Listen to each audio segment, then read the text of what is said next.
Bharatiya Janata party के जिला अध्यक्ष डॉक्टर गुलप्रकाश जी से, गाजियाबाद के जिला अध्यक्ष अरविंद भारतीय जी से, बड़ौद नगर पालिका के चेयरमैन आदरणीय केपी मलिक जी से कहूंगा कि माननीय मोदी जी का स्वागत कर माल्यार्पण का स्वागत करें।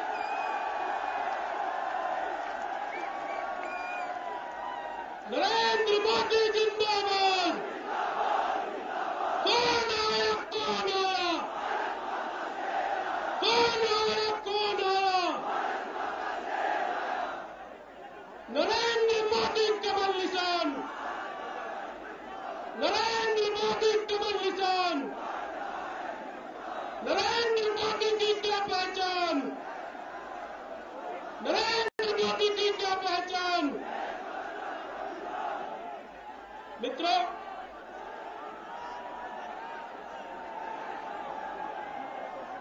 हमारे बीच में भारतीय जनता पार्टी के बागपत लोकसभा के प्रत्याशी, इस धरती के लाल, उनके बारे में मैं इतना ही कहूंगा कि बढ़िया से बढ़िया की तलाश कर, बढ़िया से बढ़िया की तलाश कर, मिले नदियां तो समंदर की तलाश कर। टूट जाता है शीशा पत्थर से टकराने के बाद, जो तोड़ दे पत्थर को उस शीशे की तलाश कर। मित्रों, मैं आप सब लोगों के बीच में इस धरती, इस बागपत की धरती के पुत्र जो इतनी बड़ी पहचान छोड़कर इस बागपत के गड्ढे को भरने आए हैं, मैं उनको आमंत्रित करता हूं कि वो आए। आदरणीय सत्यपाल सिंह जी, भारतीय जनता पार्टी के प्रत्याशी, वो आए, इस बागपत की जनता को संबोधित करें। आदरणीय सत्यपाल सिंह जी।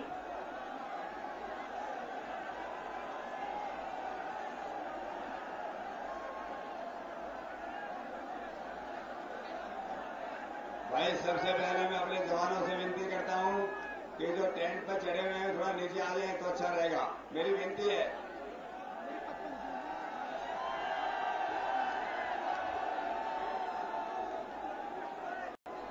आज की इस विशाल जनसभा के आदरणीय अध्यक्ष महामंडलेश्वर श्री भैयादास जी महाराज, गुजरात को धरती का स्वर्ग बनाने वाले गुजरात के आदरणीय मुख्यमंत्री और इस देश के भावी प्रधानमंत्री श्री नरेंद्र भाई मोदी जी, आदरणीय मंच, आदरणीय माताओं बहनों, आदरणीय बुजुर्गों और मेरे सभी युवा साथियों, मीडिया और पुलिस के साथियों, 1857 के महान योद्धा चौधरी सामंत सिंह जी की शिविर भूमि में जवान और किसान से गौरवान्वित इतिहास की इस भूमि पर राष्ट्रीयता जिसकी जाति हो, विकास जिसका धर्म हो, प्रजातंत्र जिसकी आस्था हो और ईमानदारी जिसका चरित्र हो, ऐसे व्यक्तित्व श्री नरेंद्र भाई मोदी जी का मैं आप सबकी ओर से इस बागपत और बड़ौद की जनता की तरफ से हार्दिक स्वागत करता हूं और हार्दिक अभिनंदन करता हूं।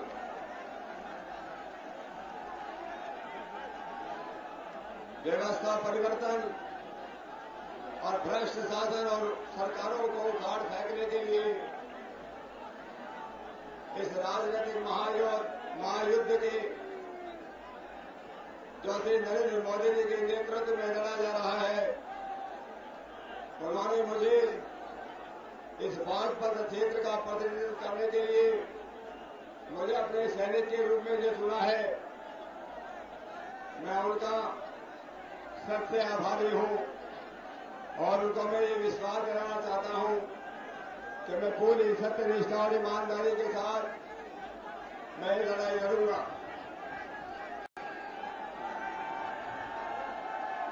महोदय, बागपत और बड़ौद की ये जनता विकास के इस युग में जिस आयाम पर आपने गुजरात को पहुंचाया है, उसका एक हिस्सा बनना चाहती है। केवल बागपत और बड़ौद की नहीं, पूरे देश की जनता आपके नेतृत्व में वो एक स्वर्ण युग देखना चाहती है।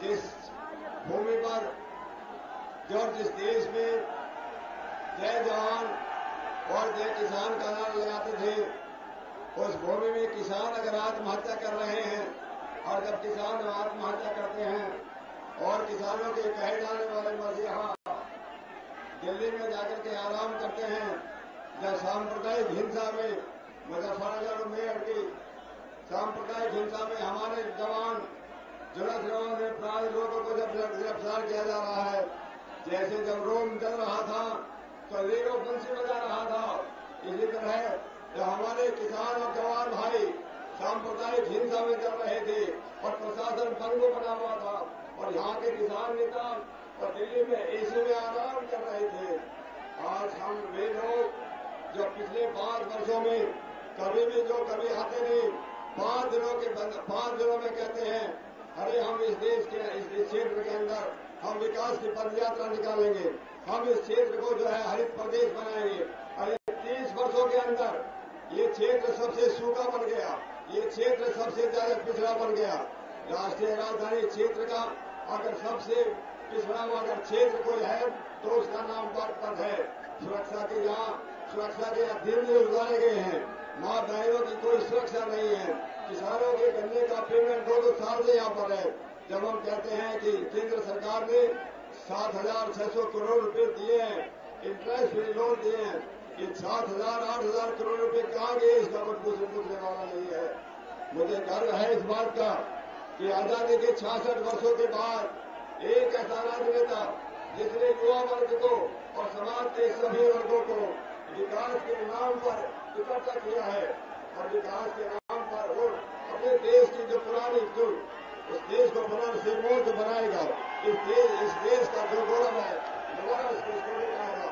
अगर मेरे मित्रों इस क्षेत्र के आदरणीय बुजुर्गों, अगर हमको विकास देखना है तो जाओ गुजरात में जाकर के देखो, किसानों को देखो, अरे यहाँ तो हमारे हाईवे के अंदर भी टूटे हैं और वहां पर कुछ के अंदर चकबंदी में सीमेंट की सड़कें बनी हुई है।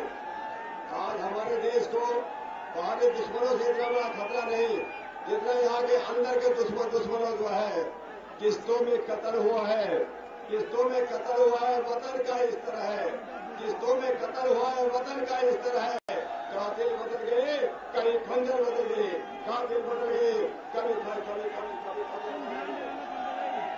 आज का विभाग इस बात का है कि सरकार में प्रशासन में अगर FIR भी किसी को कराना है, राजनीतिक दबाव, उसमें भी राजनीतिक दबाव डालना पड़ता है। आज जो लोग अपने को समाजवादी कहते हैं, जो लोग अपने को लोहिया के अनुयायी कहते हैं, वो समाजवादी लोग आज पूरे परिवारवादी हो गए हैं। ऐसी भ्रष्ट सरकारों को, इस भ्रष्ट सरकार जिन्होंने देश को आज ये याद रखना दोस्तों, 2014 का इलेक्शन चुनाव ये निर्णायक चुनाव होगा, ये तय करेगा ये देश बिकेगा या देश बचेगा। माननीय श्री नरेंद्र मोदी जी के नेतृत्व में एक ऐसे देश बनाना है। ये देश तो है न केवल नवनिर्माण करेगा, न केवल सुरक्षा करेगा, लेकिन विकास के नए आयामों पर पहुंचेगा।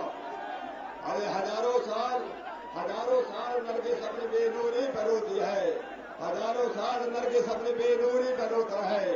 बड़ी मुश्किल से होता है चमन में दिलावर पैदा, बड़ी मुश्किल से होता है चमन में दिलावर पैदा। मैं पुनः आप सभी लोगों की तरफ से माननीय श्री नरेंद्र मोदी जी का और आप सभी लोगों का हार्दिक आभार व्यक्त करता हूं और अभिनंदन करता हूं। सभी को धन्यवाद।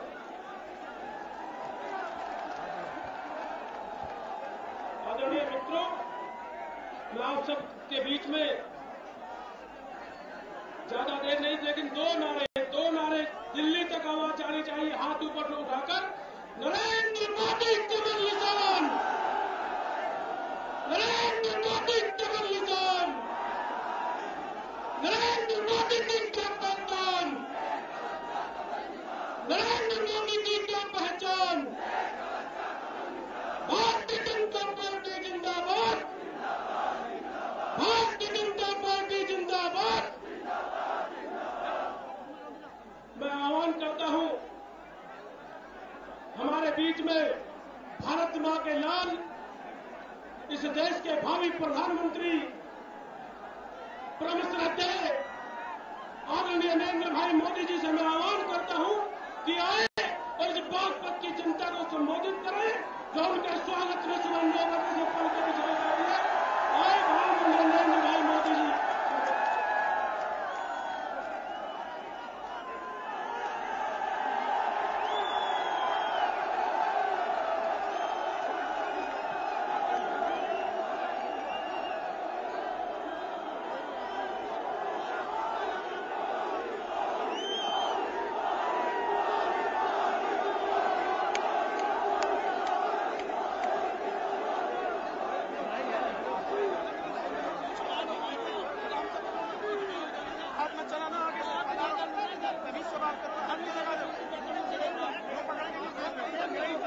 भारत माता की, भारत माता की। मंच पर विराजमान महामंडलेश्वर परम संत बाबा भैयादास जी महाराज, भारतीय जनता पार्टी के राष्ट्रीय प्रवक्ता कैप्टन अभिमन्यु जी, श्री वीरसेन सिरोहा जी, श्री कुल प्रकाश जी, और इस चुनाव में भारतीय जनता पार्टी के उम्मीदवार डॉक्टर सतपाल सिंह जी,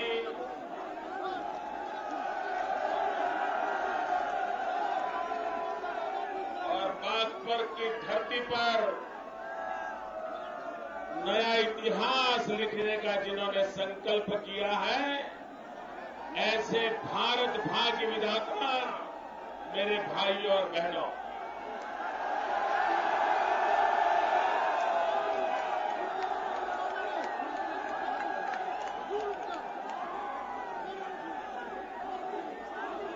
भाइयों,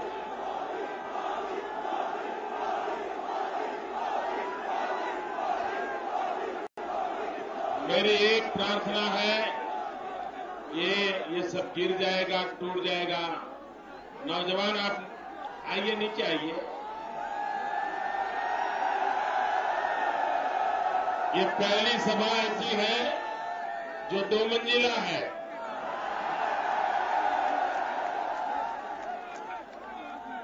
जितने लोग नीचे हैं, ऊपर पंडाल के ऊपर भी लोग बैठे हैं।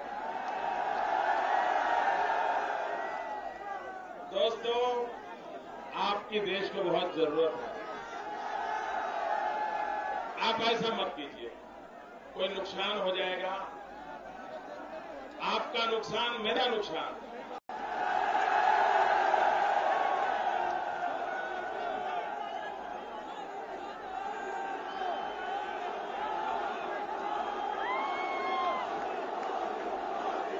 मुझे बहुत चिंता हो रही है दोस्तों।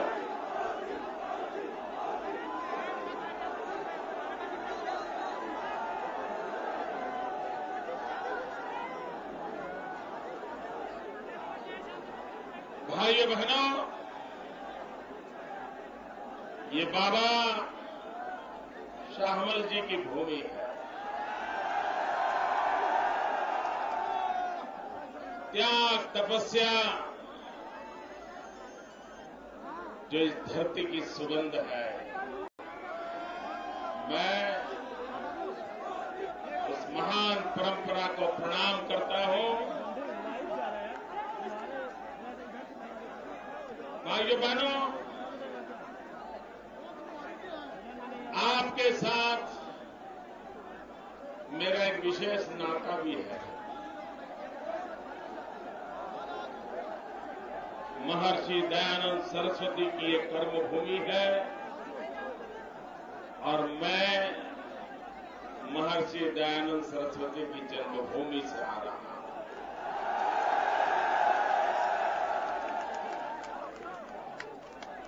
और इसलिए भाइयों बहनों, मेरा आपके साथ सांस्कृतिक नाता है, वैचारिक नाता है। और ये भूमि है, ये सारा इलाका 1857 के स्वातंत्र संग्राम की चेतना को प्रगटाने वाला है। और 1857 का स्वातंत्र संग्राम था अंग्रेज मुक्त भारत। 1857 का स्वातंत्र संग्राम था स्वराज्य के लिए, अंग्रेज मुक्त भारत के लिए। और तब संदेशवाहक था कमल और रोटी। ये 2014 का संघर्ष है सुराज्य के लिए। 2014 का संघर्ष है कांग्रेस मुक्त भारत के लिए। और 2014 का संदेश है कमल और मोदी। 1857 में था कमल और रोटी, 2014 में है कमल और मोदी।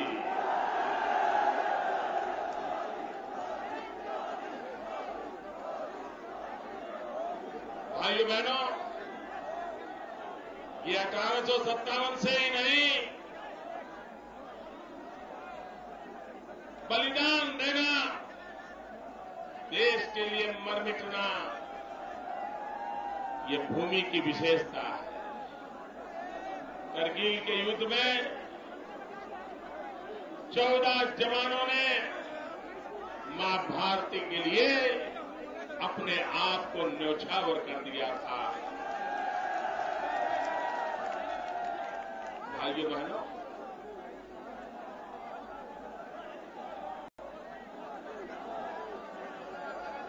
भारत के प्रधानमंत्री थे लाल बहादुर शास्त्री, जिन्होंने मंत्र दिया था जय जवान जय किसान। भाइयों बहनों, आज कहीं पर जय जवान जय किसान, इसकी कहीं पर भी सुगंध आदि नजर आ रही है क्या? क्या आज देश में जवानों का सम्मान हो रहा है क्या? अरे देश की रक्षा करने वालों की रक्षा हो रही है क्या? भाइयों बहनों, हमारे सेना के जवान वन रैंक वन पेंशन, इसके लिए कितने सालों से लड़ते रहे। और हर चुनाव के पहले कांग्रेस पार्टी वादे करती रही है, नारे देती रही है। 6 बार कांग्रेस ने देश के जवानों की भावनाओं के साथ खिलवाड़ किया है, लेकिन समस्या का समाधान नहीं किया है। भाइयों बहनों, अगर 2004 में अटल बिहारी वाजपेयी की सरकार दोबारा बनी होती, तो भाइयों बहनों, मैं विश्वास से कहता हूं, हमारे जवानों का वन रैंक वन पेंशन का मामला कब का सुलझ गया होता और आज वो सम्मान से जिंदगी जीते हो।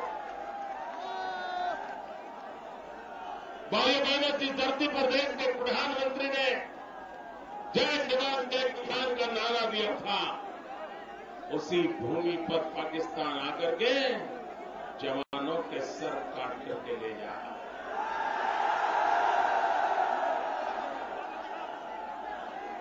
भारत मां की रक्षा करने वाला का सर अभी तक वापस नहीं लौटा।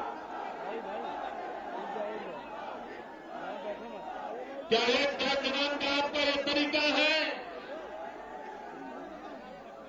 और इतना ही नहीं, एक तरफ तो सेना के जवानों के सर काट लिए जाते हैं और दूसरी तरफ पाकिस्तान के प्रधानमंत्री को चिकन बिरयानी का भोजन समारंभ किया जाता है।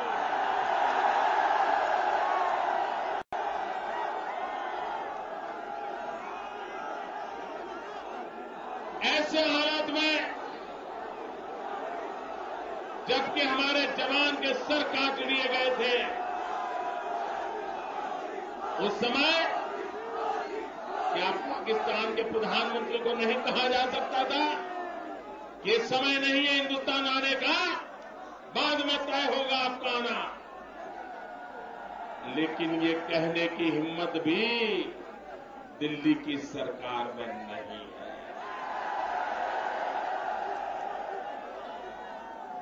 भाइयों बहनों, जवानों के जीवन को असुरक्षित कर दिया है। सारी सेना, सारी फौजें डिमोरलाइज हैं और दूसरी तरफ किसान का क्या हाल है? क्या गन्ने की खेती करने वाले किसानों को दाम मिल रहे हैं क्या? कितने समय से पैसे नहीं मिले भाई?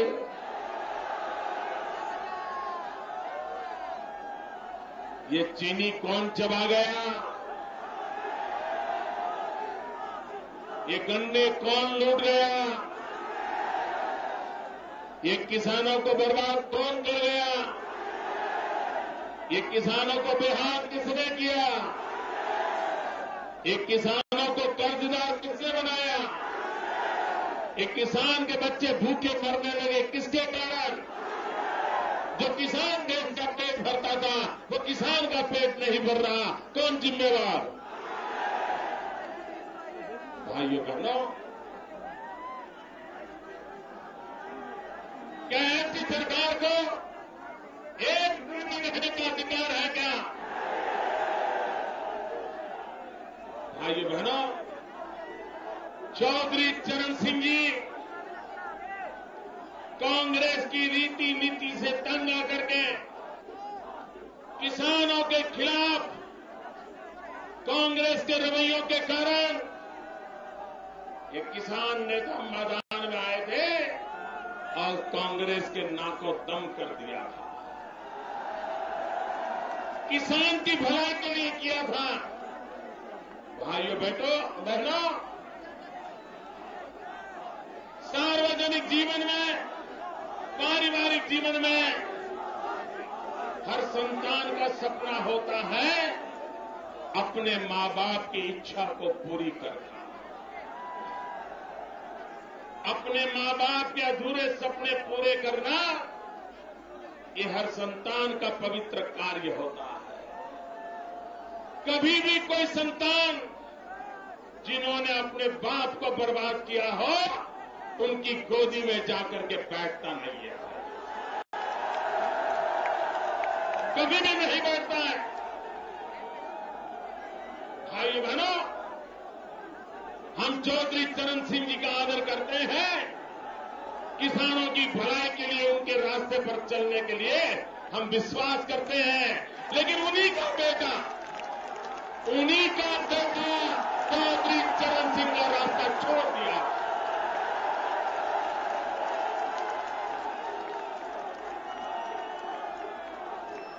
भाइयों बहनों, समाज में भी कोई बेटा अपने बाप का रास्ता छोड़ देता है तो समाज उसको स्वीकार नहीं करता। और सिलसिले भाइयों बहनों, सत्ता सुख के लिए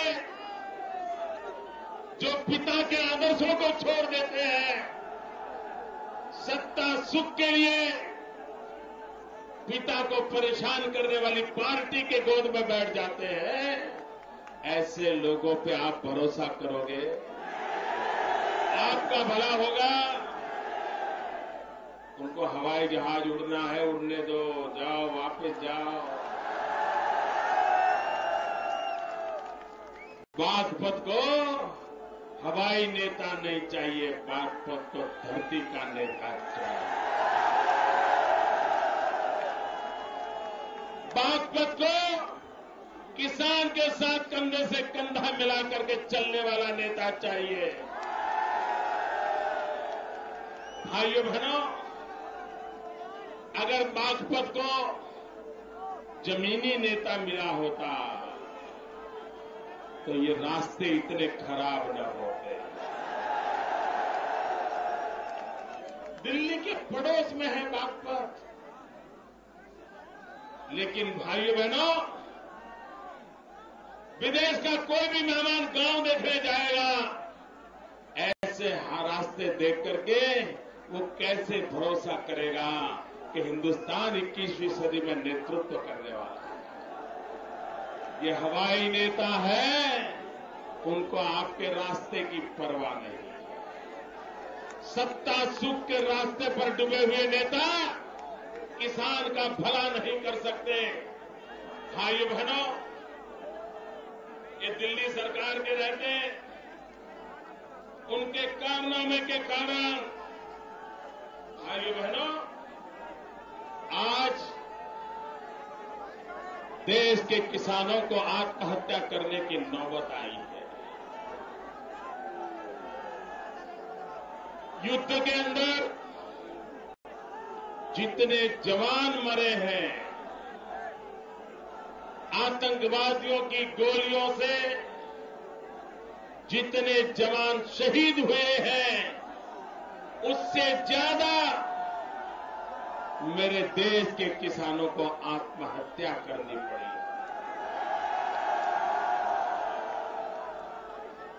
क्या ये है तुम्हारा जय किसान? और इसलिए भाइयों बहनों, आज तो दिल्ली में बैठी हुई सरकार का एक ही मंत्र है, लाल बहादुर शास्त्री का मंत्र था, जय जवान जय किसान। इस सरकार का मंत्र है, मर जवान मर किसान।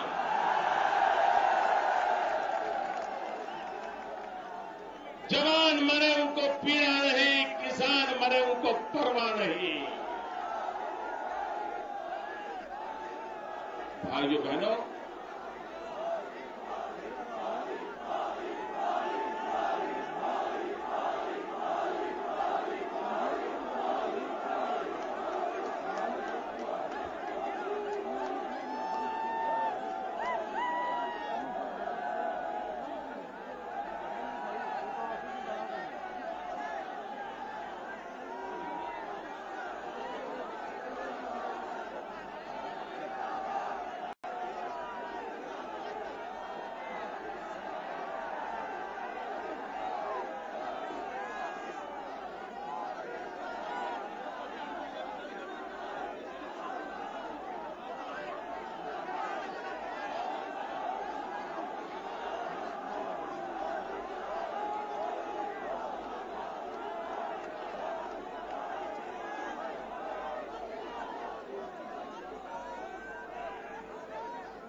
हाजिर हाजिर भैया हाजिर।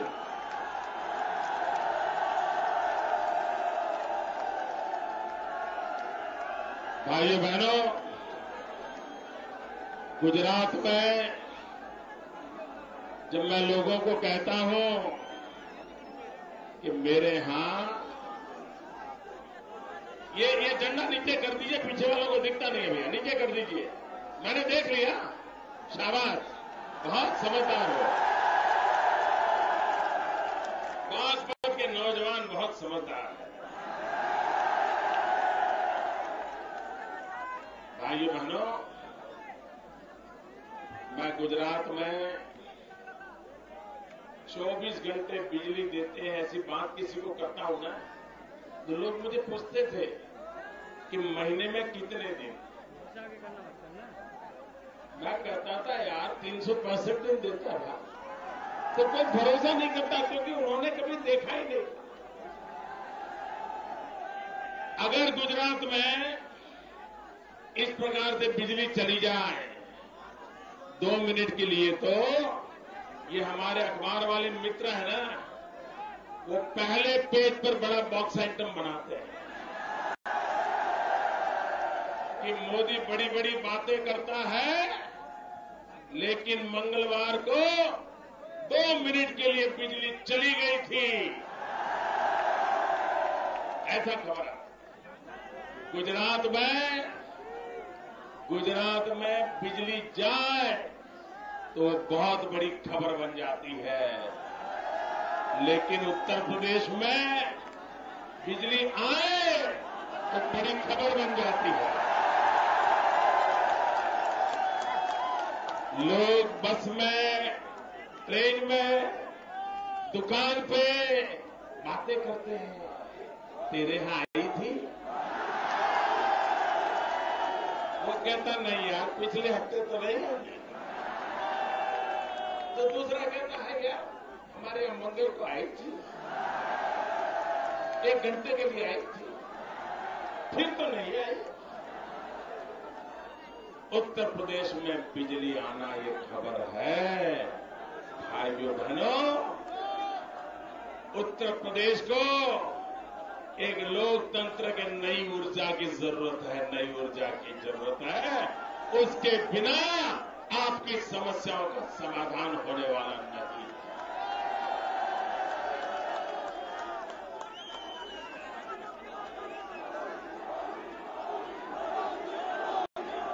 ये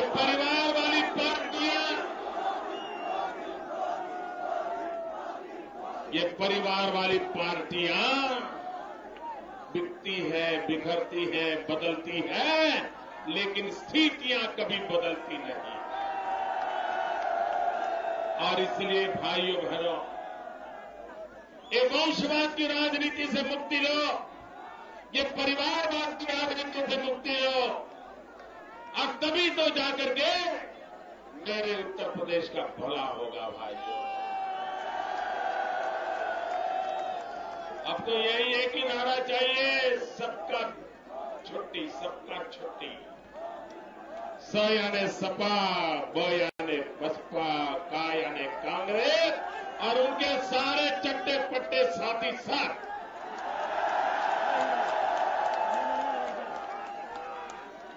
भाइयों बहनों, कोई मुझे बताए, ये हमारा मेरठ से हरिद्वार जाने का रास्ता यात्रा के लिए कितना महत्वपूर्ण रास्ता।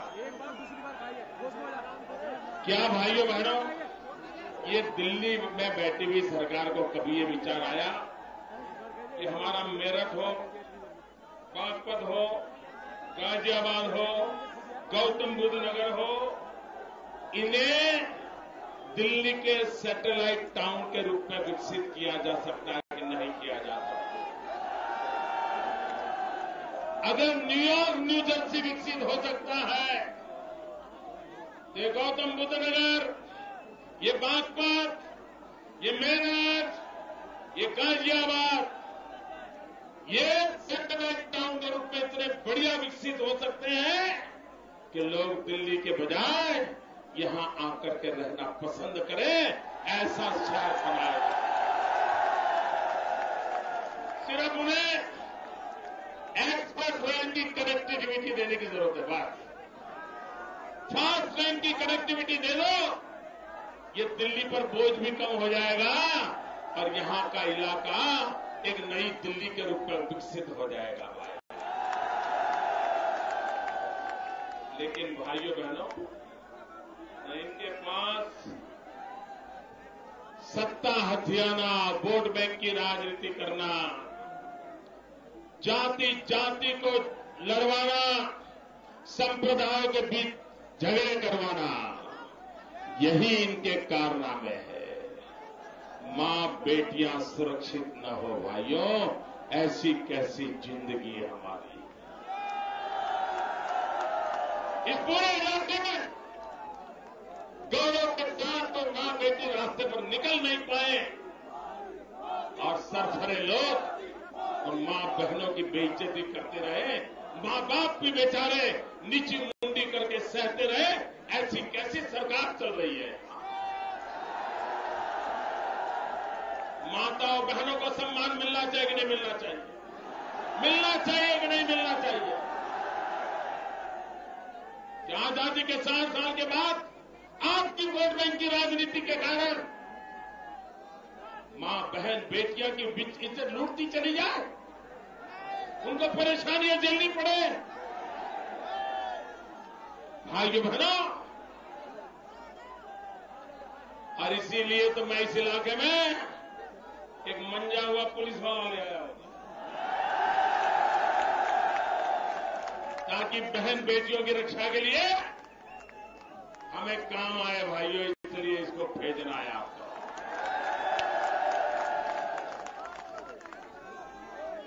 भाइयों बहनों, आप मुझे बताइए, ये दिल्ली में जो बैठे हैं और जो लखनऊ में बैठे हैं और जो पहले लखनऊ में बैठे थे इनके पहले, इन पर आपका रत्ती भर भी भरोसा है? पूरी ताकत से बोलो। कांग्रेस पर भरोसा है? ये हवाई नेता पर भरोसा है? जो पहले यहां सत्ता में थे लखनऊ में, उन पर भरोसा है? जो आज बाप बेटा चाचा चाची यार दोस्त चला रहे, उन पर भरोसा है? ये फैमिली अफेयर से बाहर आना है कि नहीं आना है? भाइयों बहनों, जिन पे भरोसा नहीं है उनके भरोसे देश नहीं दिया जा सकता। इसलिए मैं आज आपके पास आया हूं। मैं बागपत से प्रार्थना करने आया हूं कि दिल्ली में सरकार तो बनानी है, दिल्ली में सरकार बनने वाली है, लेकिन एक कमल बागपत का भी चाहिए।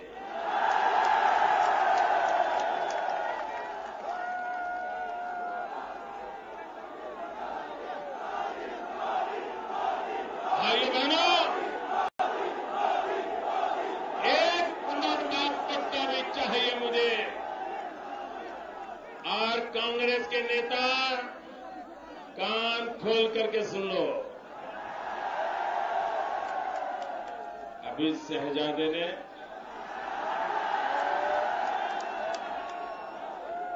पत्रकारों के एक सवाल के जवाब में कहा, मोदी एक व्यक्ति नहीं, एक आइडियोलॉजी है। मुझे इस बात का गर्व है कि मैं एक आइडियोलॉजी से पैदा हुआ।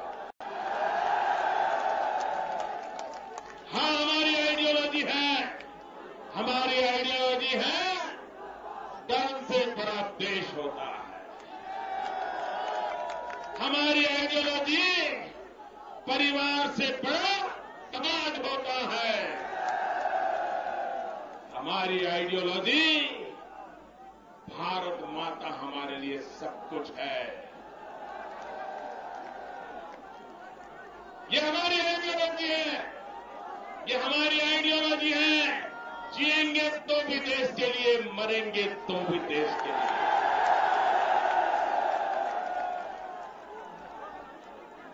और इसलिए इस आइडियोलॉजी से मुकाबला करना आपके ताकत का विषय नहीं है।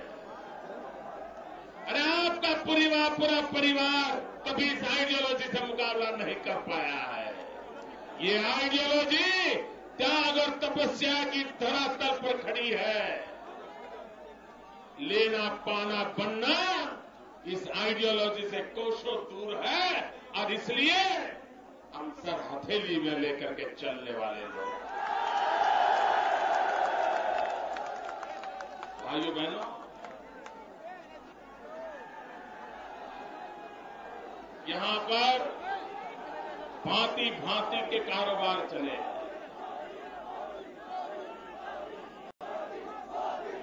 हम आपके पास सतपाल जी को लेकर आए हैं। मेरा आपसे अनुरोध है, सत का कमल खिले।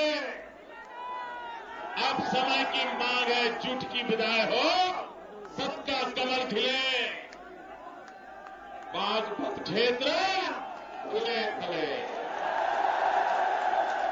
सत का कमल खिले, हमारा बागपत फले फूले। इस मंत्र को लेकर के आप आगे बढ़े, इसी एक अपेक्षा के साथ मेरे साथ बोले भारत माता की, भारत माता की।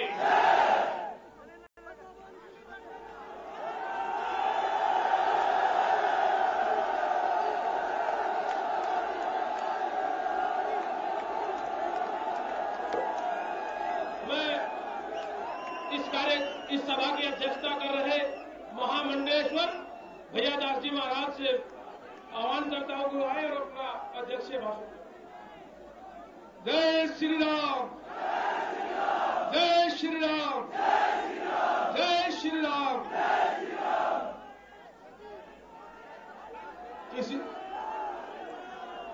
किसी को चाहने से पहले देश को चाहना जरूरी है।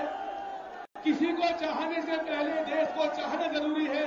मन अगर भटकता हो तो मन को समझाना जरूरी है। मन अगर भटकता हो तो मन को समझाना जरूरी है। यूं तो लोग आते हैं चले जाते हैं संसार में, यूं तो लोग आते हैं चले जाते हैं संसार में, परंतु जाने से पहले मोदी को प्रधानमंत्री बनाना जरूरी है। और एक बात और ध्यान से सुनो, किसी को किसी ने मारा है, किसी को किसी ने मारा है, किसी को किसी ने मारा है, किसी को किसी ने मारा है। हमें दुख इस बात का है, हमें दुख इस बात का है कि हमने जिनको बनाकर भेजा संसद में, हमें उन्हीं ने मारा है। बड़े बड़े गड्ढे, अगर कोई यहां से दिल्ली हॉस्पिटल में जाना चाहे तो हॉस्पिटल से पहले ही वो गड्ढों में समाप्त हो जाए। वैसे तो लोग कहते हैं कि साधु संतों को राजनीति से दूर रहना चाहिए, परंतु अगर देश पर आज आती हो तो साधु संतों को अपना सर कलम कराने के लिए सबसे आगे खड़ा हो जाना चाहिए। मैं अपने क्षेत्र के सभी भक्तों से, संतों से, माता पिता बहनों भाइयों से आग्रह करता हूं, जाति आदि को छोड़कर आज हमें देश की रक्षा के लिए, आज हमें देश की रक्षा के लिए आगे बढ़ना है, आगे बढ़ना है और कमल का बटन दबाना है, देश को बचाना है गद्दारों से।